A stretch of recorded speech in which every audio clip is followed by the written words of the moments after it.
Pudding তো অনেকেই খেয়েছেন, কিন্তু লিচির পুডিং কে কে খেয়েছেন বলেন তো? হ্যালো এভরিওয়ান, আসসালামু আলাইকুম। কেমন আছেন সবাই? আশা করছি ভালো আছেন। আমিও আলহামদুলিল্লাহ ভালো আছি। আজ খুবই মজার একটি রেসিপি নিয়ে এসেছি, লিচির পুডিং। কে কে খেয়েছেন অবশ্যই কিন্তু কমেন্টে জানাবেন।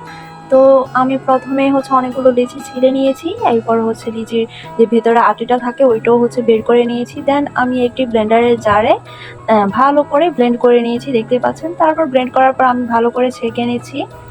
এই তো দেখতে পাচ্ছেন আমি কিছুটা পানিও মিক্স করে নিয়েছি, তারপর ছেঁকে নিয়েছি। এই তো লিচুর জুসটা হয়ে গিয়েছে।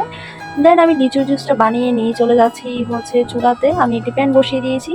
প্যানে আমি ওই লিচুর জুসটাই দিয়ে দিয়েছি, আর এখানে দিয়ে দিয়েছি চিনি। চিনিটা আমি 1 চা চামচ দিয়েছি। যেহেতু লিচুটা একটু মিষ্টি ছিল, সেজন্য আমি আর বেশি মিষ্টি দিই নাই। আপনারা চাইলে আপনারা আরেকটু বাড়িয়ে দিতে পারেন আপনাদের টেস্ট অনুযায়ী। তারপর আমি এখানে 1/2 চা চামচ দিয়ে দিয়েছি আগার আগার পাউডার।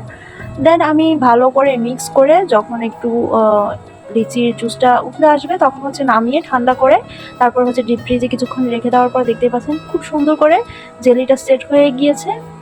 তো আমি সুন্দর করে ছোট ছোট করে কেটে নিয়েছি একটি ছুরির সাহায্যে। তো দেখতেই পাচ্ছেন জেলিটা কিন্তু খুবই সুন্দর হয়েছে, আর এভাবেও কিন্তু খেতে খুবই মজা হয়েছে। আমি কিন্তু এভাবেও অনেকগুলো খেয়ে নিয়েছি। আমার বাচ্চারাও খুব পছন্দ করেছে, ওরাও এখান থেকে অনেকগুলো নিয়ে খেয়েছিল। খুবই মজা হয়েছিল এই জেলিটা। আপনারা চাইলে এভাবেও জেলি বানিয়ে খেতে পারেন লিচু দিয়ে। তো এই তো আমি এটা এক সাইডে রেখে তারপর আবার চলে গিয়েছি চুলার পাশে। একটি প্যান বসিয়ে দিয়েছি, প্যানে দিয়ে দিয়েছি 1/2 লিটারের মতো গরুর দুধ, দিয়ে দিয়েছি 2 টেবিল চামচ গুঁড়া দুধ। দেন দিয়ে দিয়েছি এখানে 3 টেবিল চামচের মতো চিনি। তো চিনির পরিমাণটা আপনারা আপনাদের টেস্ট অনুযায়ী দিবেন। আর এখানে আবারও 1/2 চা চামচের মতো দিয়ে দিয়েছি আগার আগার পাউডার। তারপর আমি একটি হ্যান্ড উইচের সাহায্যে ভালো করে মিক্স করে দুধটা যখন উতলে আসবে তখন নামিয়ে নিয়েছি। নিয়ে আমি পুডিংটা যেই বাটিতে সেট করব ওই বাটিতে ঢেলে নিয়েছি। তারপর একটু ঠান্ডা করে নিব নেড়ে চেড়ে। দেখতে পাচ্ছেন একদম গরম দুধের মধ্যে কিন্তু আমি লিচির যে জেলিগুলো বানিয়েছি ওইগুলো দিব না। যখন একটু ঠান্ডা হয়ে আসবে, মানে একদম ঠান্ডা না, সামান্য একটু ঠান্ডা হয়ে আসবে, তখন আমি লিচির জিলিপগুলো দিয়ে দিয়েছি। দেখতে পাচ্ছেন দিয়ে দেওয়ার পর আমি ফ্রিজে রেখে দিয়েছি কিছুক্ষণ বলতে আমি আধা ঘন্টার মতো রেখে দিয়েছি, 30 মিনিটের মতো রেখে দেওয়ার পরে এই তো দেখতে পাচ্ছেন খুবই সুন্দর করে সেট হয়ে গিয়েছে পুডিংটা।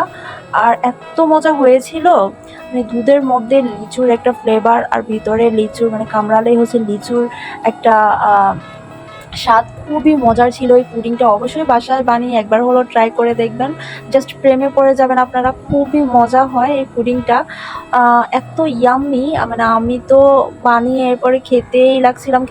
আমার সাথে আমার বাচ্চারাও খুব পছন্দ করেছে, আর আমার হাজব্যান্ডও কিন্তু খুবই পছন্দ করেছে এই খাবারটা।